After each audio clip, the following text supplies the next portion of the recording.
Fun for the Disabled presents Hidden Heroes. Episode 1, Dyslexia.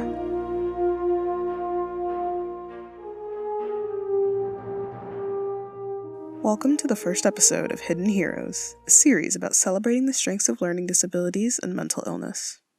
In today's video, we are exploring the experiences of people with dyslexia, as well as some of the hidden advantages that we may not see at first glance. We hear today from 3 different people.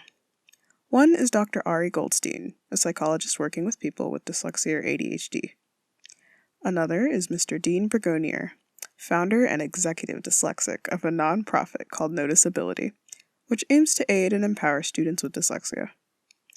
Finally, we have Rylan Gordon, engineering major, operations analyst at a solar company, and owner of a YouTube channel where he gives tips for people with dyslexia. And, of course, we'll also be meeting today's hidden hero.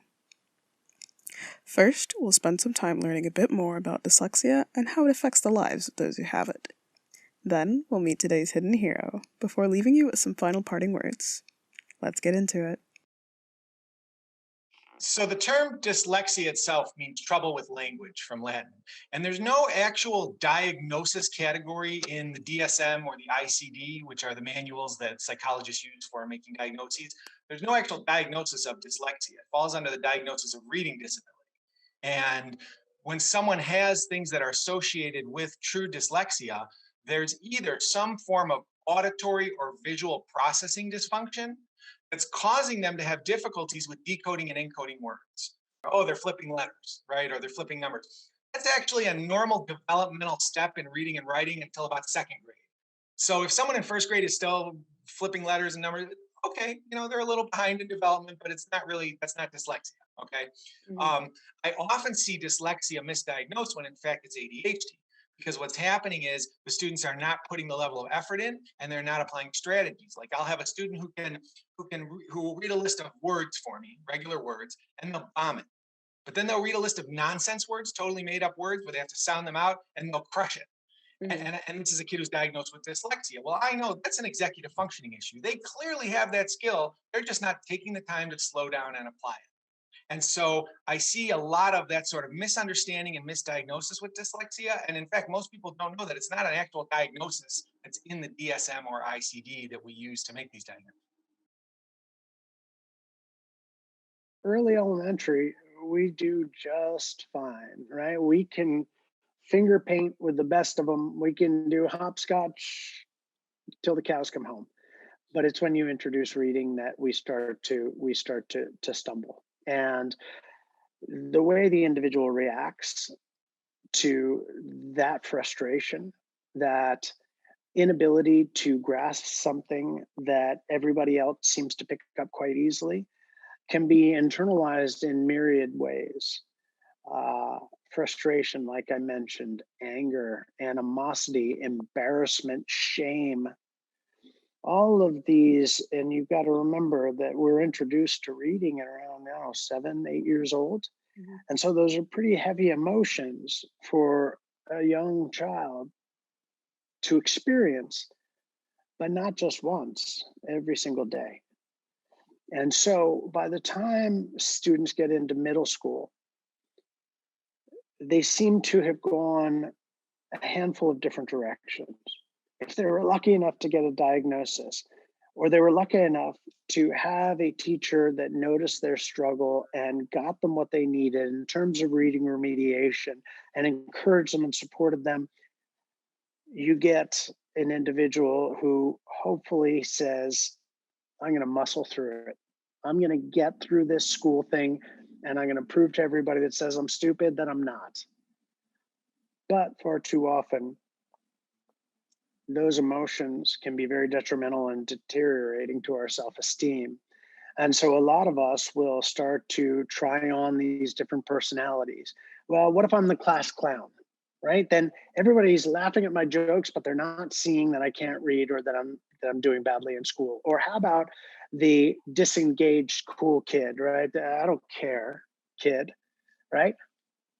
I don't care, I failed, I didn't even try kind of mentality, again, is a cloaking device to avoid people from understanding that we really do care and we are really trying, but we're not getting to where we want to be. Then there's either the bully type, right? Because we know that hurt people hurt people. So if we're hurting, we may hurt others. Draw the attention to somebody weaker than us. Mm-hmm.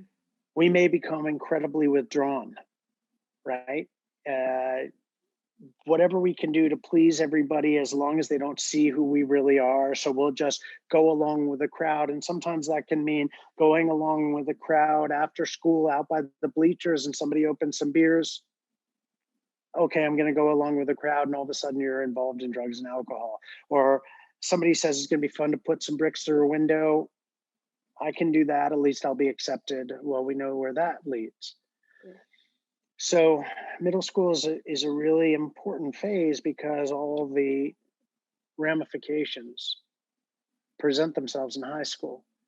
And with the exception of those students who say, I'm going to prove the world wrong, or the ones that are lucky enough to be gifted athletes. So everyone just says, oh man, you're the best person on the football field or the field hockey team. I don't care how well you do in academics. I'm going to help you because you are too valuable on the field. Chances are, if you're not those personalities, schools becomes a nightmare. So I faced a ridiculous amount of challenges, but the biggest ones were, first one was like confidence in talking to professors and teachers who, in physics particularly, they're all terrifying anyways. So talking to them and being like, hey, like, I have trouble reading, like admitting that to like somebody who you super respect, who's super intelligent, is like pretty difficult. So the confidence to do that was definitely hard. And then the other biggest thing was getting information, because a lot of the times teachers are giving you handouts of PDFs or different things, and then you have to read it in a certain time period, or they're just giving you a textbook. And so getting that information into your brain was like a huge struggle for me. So a lot of times I just wouldn't read those documents, and I would just find YouTube videos or talk to friends about it, and have to like find other alternate ways to like absorb the information. So those are the two biggest hurdles that I had to jump over like on a daily basis. It's easier to navigate the world as an adult with dyslexia than a child with dyslexia. As a student with dyslexia, the world is fairly inhospitable. You are constantly being reminded of your learning difference. I don't really think we've got a learning disability. I agree we've got a reading disability, but I think we might be a little bit miscategorized, shall we say, but that's a discussion for another time. As an adult with dyslexia, if you have been able to survive the academic process, you by nature have cultivated certainly a strong work ethic, because you have to do things twice as hard as everybody else to achieve the same results. But you've also learned to identify certain efficiencies, or what we might call hacks, in order to get the most amount of output for the time you spend doing something. But the last thing and the best part of being an adult with dyslexia is that you start to grow an appreciation for the cognitive advantages that your dyslexia affords you. And as you start to recognize that these advantages are dyslexic specific, that they are a result of the brain construction that we as dyslexics have, which is different than the neurotypical brain, you start to realize that you are sitting on what I would call sort of a superpower of sorts. And being able to harness that and channel that superpower, it gives you a lot of gratification and can produce a lot of compelling results. So, we know more now about people with dyslexia and how it manifests in school and day-to-day life. What people generally don't know, however, is that dyslexia also offers its own set of advantages. Growing up with dyslexia means having to navigate in a world that isn't built to accommodate the condition. It means adapting and working twice as hard to succeed. It also means having a brain that works a bit differently. It comes with certain strengths, certain abilities, certain advantages, in some areas that others may not see. These advantages make up our hero, Miss Lexia. Maria Lucia Sierra Velez is a college student majoring in aerospace design. She's a member of her university's track team and spends much of her free time tinkering with projects in her campus makerspace. She was tested for a learning disorder at the suggestion of one of her elementary school teachers and was told she had dyslexia at age 9. Middle and high school were a struggle. She had problems remembering auditory and verbal sequences, picking up concepts that her classmates seemed to master, and generally not having a lot of interest in her academic work outside of her science classes. Miss Lexia is a fantastic big-picture thinker, with great ability to fuse together small, disparate pieces of information into a bigger narrative. She uses the power of her mind to fight crime. With her, though, mind means two things. Her brain, of course, and also an acronym that actually stands for something else. Mr. Burgonier can speak more about it in his discussion of a book called The Dyslexic Advantage. If you were to give just one takeaway, dyslexics tend to be exceptional big picture thinkers. You know, when you say, "Oh, I can't see the forest from the trees," right? We see almost exclusively the forest. Now, when you present to us small pieces of information, what's remarkable is our ability to fuse those pieces of information into a big picture narrative that allows us to see trends or markets heading in certain directions or customer behavior that we can address if we're in that type of business.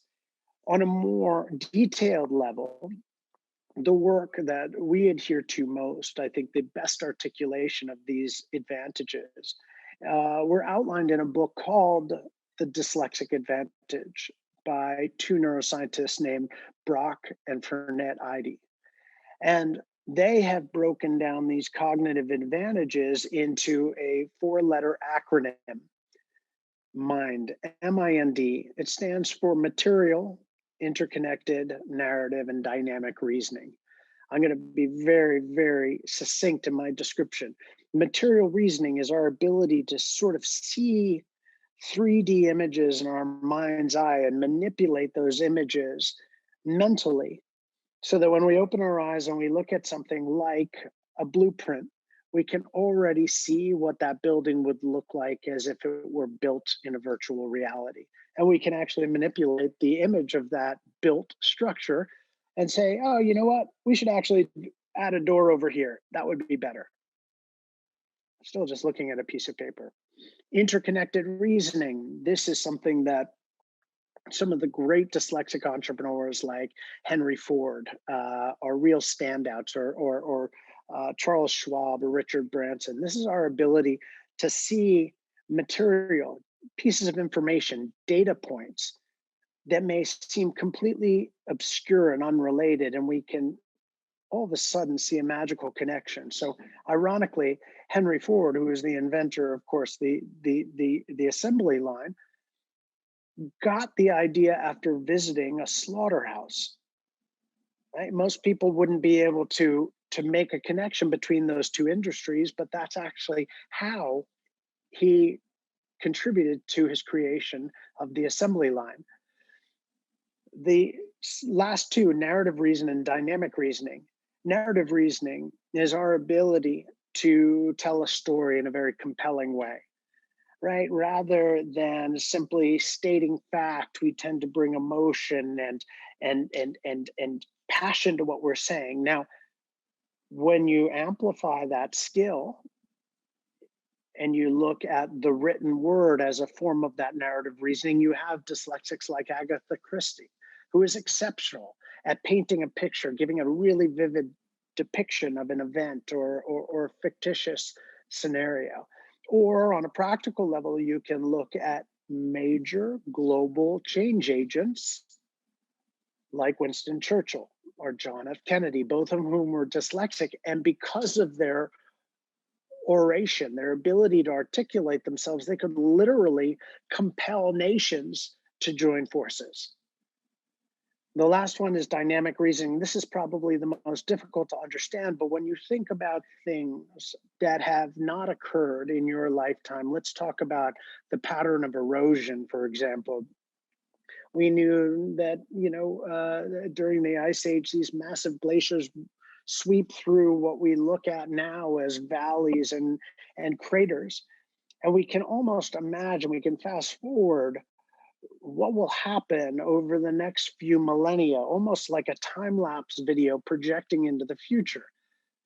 And that's a really extraordinary ability to have not physically witnessed something, but be able to predict what's going to happen based on evidence that we've learned about from the past.